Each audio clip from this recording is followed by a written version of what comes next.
Hi everyone, Shri কথার সবাইকে স্বাগত জানাই।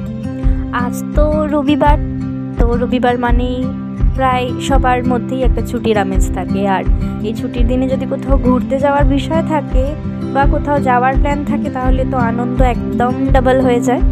তো আজকে গিয়েছিলাম সবাই মিলে শ্রীর সমুর বাড়ি। শ্রীর আরেকটা মামা হয়।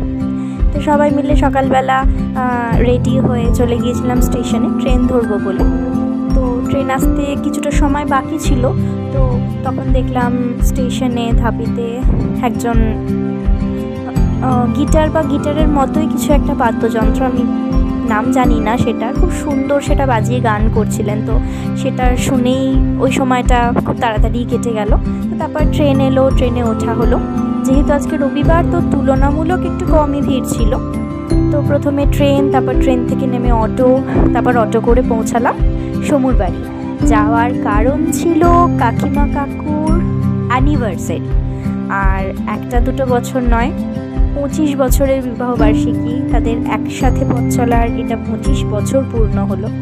ভগবানের কাছে কামনা করব তারা সুস্থ থাকুক, তাদের জীবনে এই দিনটি বারবার ফিরে আসুক।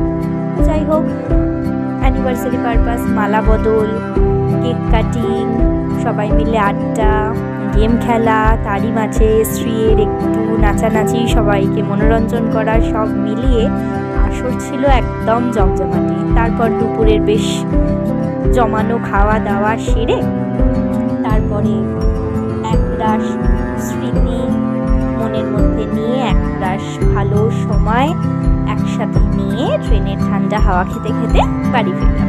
আজকে সারাদিনটা কিন্তু খুব সুন্দরভাবেই সবাই মিলে কাটালাম। আপনারা অবশ্যই কমেন্ট করে জানাবেন যে আজকে সারাদিনটা আপনারা কিভাবে কাটালেন, ছুটির দিন, শীতের দিন কারা কীরকমভাবে কাটালেন। দেখা হবে আপনাদের সাথে আবার পরের ব্লগে। ধন্যবাদ।